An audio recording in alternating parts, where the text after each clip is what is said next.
Here's an image of Tombstone, Arizona, small town that lives almost entirely as a tourist destination now, off of its reputation with the OK Corral incident. So here's the historic district, which I think is just actually, if I remember, it's a block or so. I've never actually been there. So here you've got the classic Western thing that we saw at Virginia City, except here it's even more reduced if you want to, because Tombstone wasn't a mineral mining area. It was, to the best of my knowledge, was basically cattle ranching.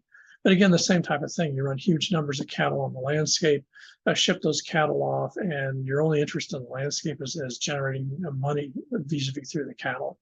And then you come into town, and that's where you party. But again, notice the temporary nature of this.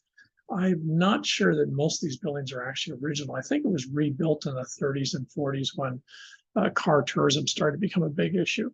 But the interesting thing about this, sort of two things. One is you have to remember that since all this was temporary, since people didn't feel that they were going to be here forever, this was a make money and get out type of place. What you then get is almost like a bubble, if you would.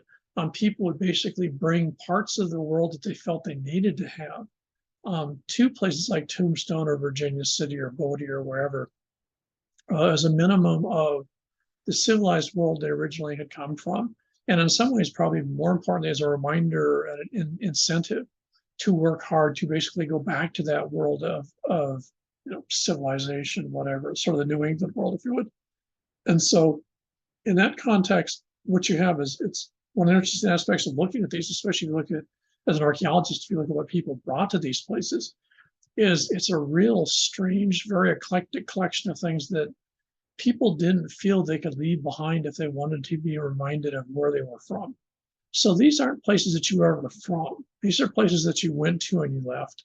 So they're very much temporary migratory locations tied to revenue, to money. And so the fact that this becomes the quintessential, sort of second American landscape is really fascinating in a bunch of ways. Not only in terms of the idea of the subdivision, but also as we segue through here. Oops, I'm sorry about that.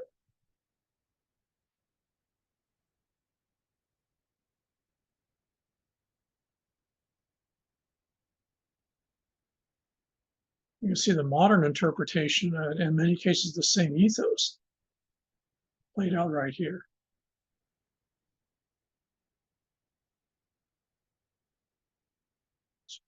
Resolution pops in.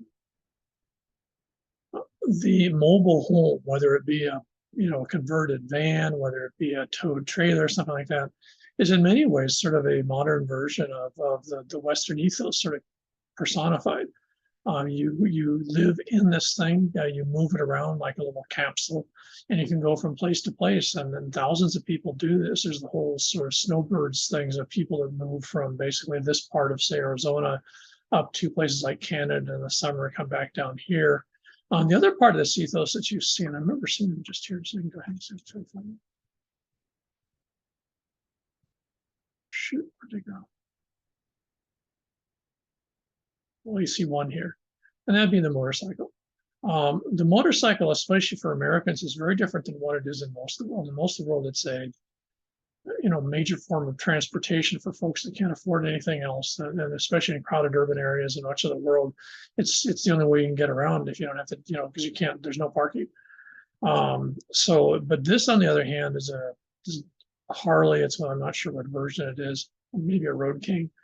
This is another part of this whole thing, because the ethos of having one of these types of motorcycles and going around on it is very much the equivalent of a cowboy. Oftentimes these are called hogs or horses. And the folks that ride them, in many ways, many of them sort of personify this as a modern version of that Western world. They live in a world of independence. They live in a world of individualism.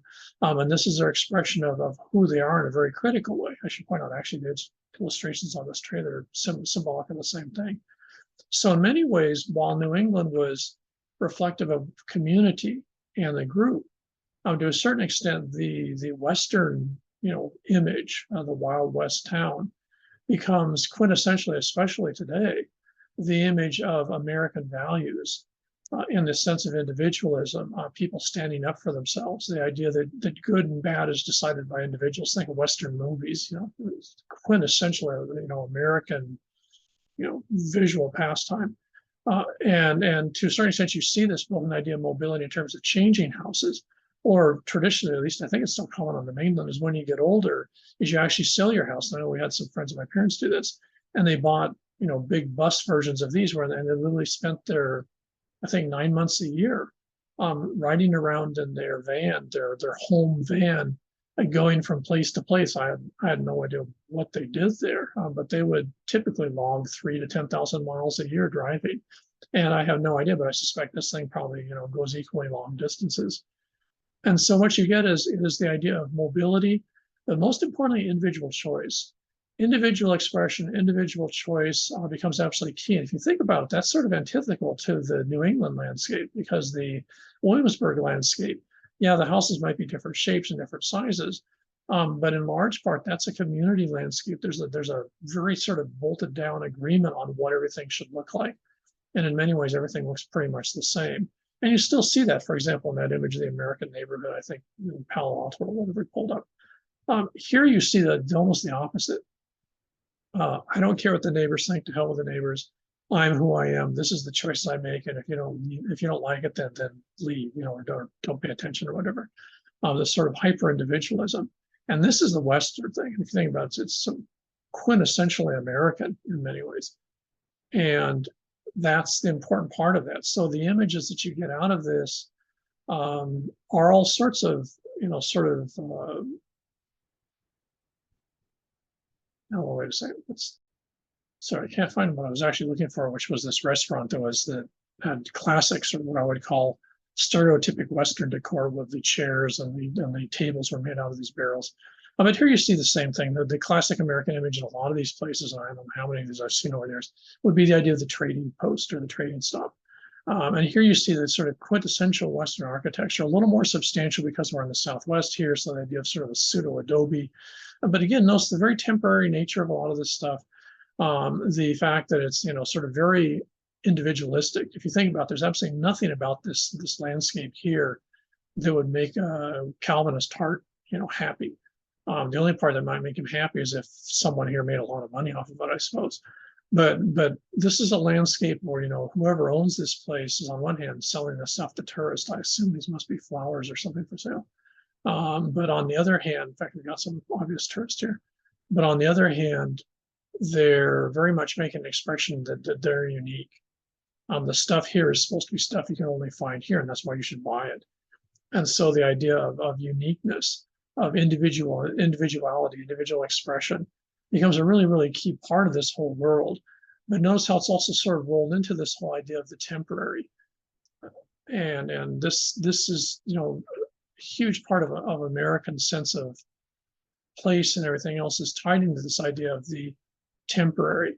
And not surprisingly, when the automobile becomes popular in the 20th century, this becomes the new version of the horse and buggy or the horse and wagon. And it allows Americans to have the mobility that folks in the 19th century fantasized about, because the huge majority of the population, even in the West, never lived in Western style towns. They lived in regular urban settlements.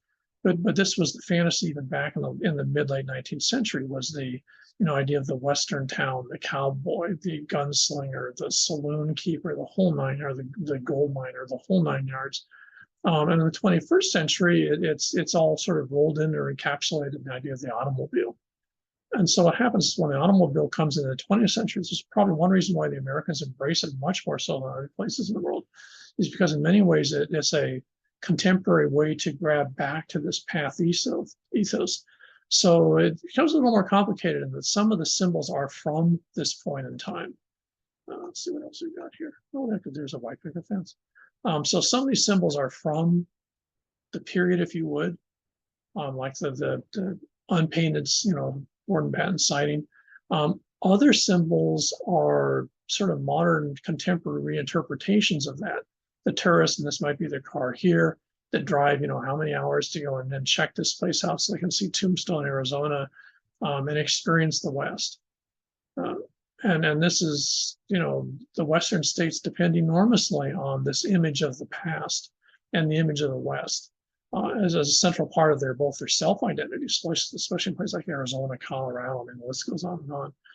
But also in terms of revenue streams. But most importantly for our purposes, notice how this is a world where you're not interested in the landscape.